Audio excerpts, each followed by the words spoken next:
I joined the Navy as an ensign in 1960.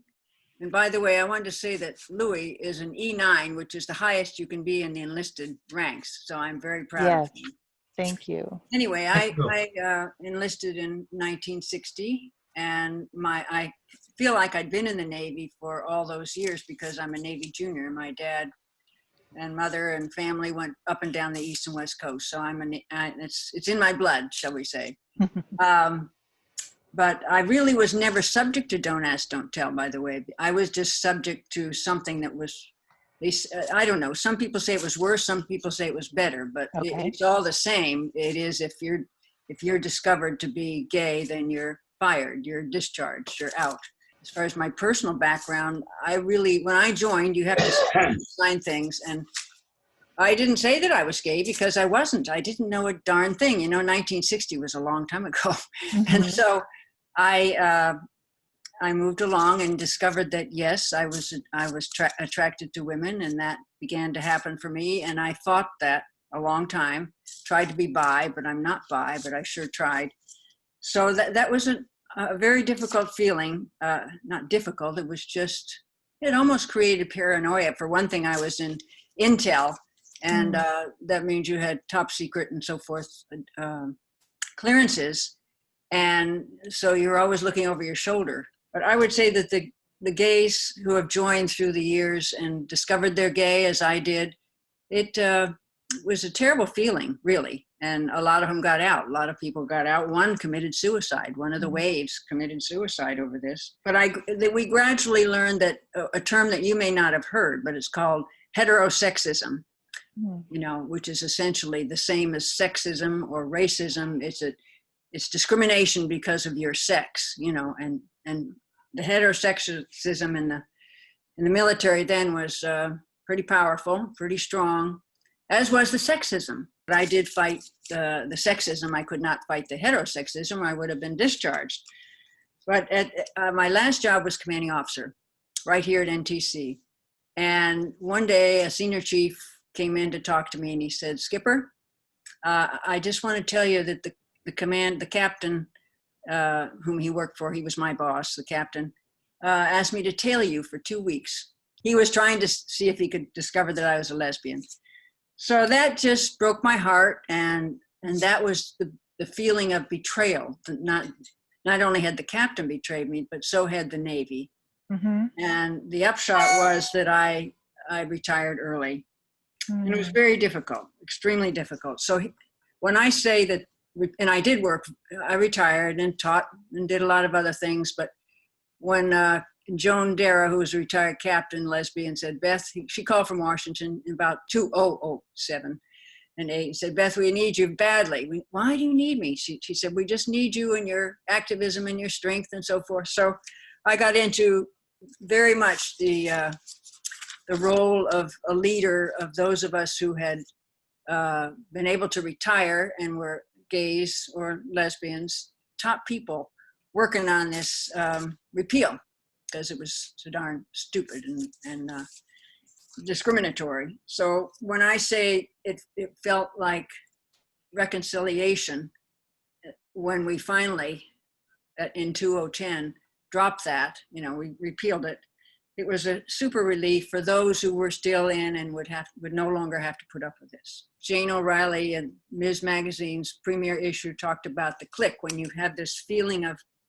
a consciousness about, in this case, feminism and what it has and what they're all about, what it was all about, and how it affected me.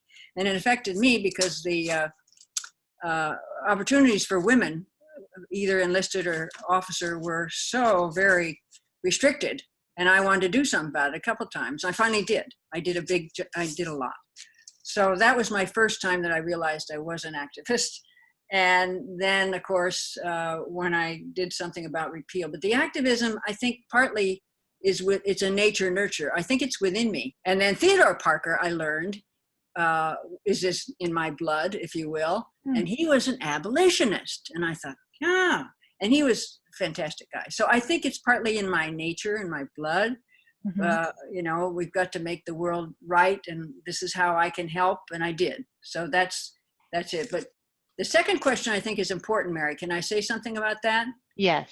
Okay, the second question she was going to ask me was my feelings about what we can do now in 2020 about the racism and what's happening here right now. For the last 3 weeks, we've been terribly exposed to it. Well, I would say two things.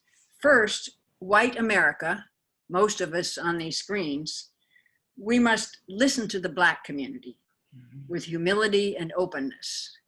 And I hadn't really done that. But over the last 4 years, I have, actually, since Black Lives Matter. And 4 years ago, I was opposed to my church, Unitarian Universalist, putting it on their wall. I said, no, that's exclusive. I can't accept that. Well, I've grown, and that's what I mean about listening. And even at age 82 or 85 or whatever we are, we can begin to hear their story. They need allies, just as when we fought for Don't Ask, Don't Tell, we had wonderful allies. They were straight. They were not lesbian or LGBT community. And PFLAG, if you know PFLAG, parents and friends, they were some of our best spokespersons. So I'm saying we can help but I think we're on the right track now. And vote in November 2020, right? Yes. You know what I mean by that. And it's amazing what can be done with the right political leaders, shall we say, and bring that about. So I'm very hopeful. I really am. And I'd like to hear from others as far as what they think. I agree. I think your word allies is really an important one. And I didn't really necessarily even hear unity. I think the important thing is allies and working together. Thank you. So I would like to see if anybody has questions. Yes. I want to, Beth, I want to thank you for making the statement that you had. I found in the service, we had several gays in my outfit, and they treated them different. I had a question for Beth. The Supreme Court has just dealt a great victory to the rainbow community, but at the same time, Trump has signed an executive order which is very discriminatory in healthcare against the LGBT community. And are you hearing any suggestions or organizing anything to get the restrictions on the healthcare struck down? I'm not sure we need to put too much energy into that because November is coming, and I think there are probably better places now to put our energy because that will obviously change if we do what we definitely. hope. You know, so I wouldn't put my energy into that. I'd be organizing and hopefully what are the strategies we need to get to once we have a change of administration. We only have a few minutes left, so I want to ask you very quickly within just 1 or 2 sentences, what makes you feel included? I'll go to Shirley and Louie. What makes you feel included? Love. Love? Love. That's a good one. Beth, what about you? What makes you feel included? I hadn't thought about it, but it is love. And it's, for instance, this victory that we had, the Supremes, I had 3 or 4 emails and said, we're thinking about you and we're celebrating with you. So that makes me feel included. Nice. But actually, I have been, for the last, many years, feeling very included anyway. And I'm comfortable being with all, heterosexual, but I'd be more comfortable if we had a few more around here. Sure. Yeah, but well, that's an example of what makes me feel included and appreciated and understood as somebody who's had a little different background. I think that's a big word, understood. And you mentioned listened to. Yes. Yes. Thank you. Terry, have you been able to unmute yourself yet? I cannot unmute you.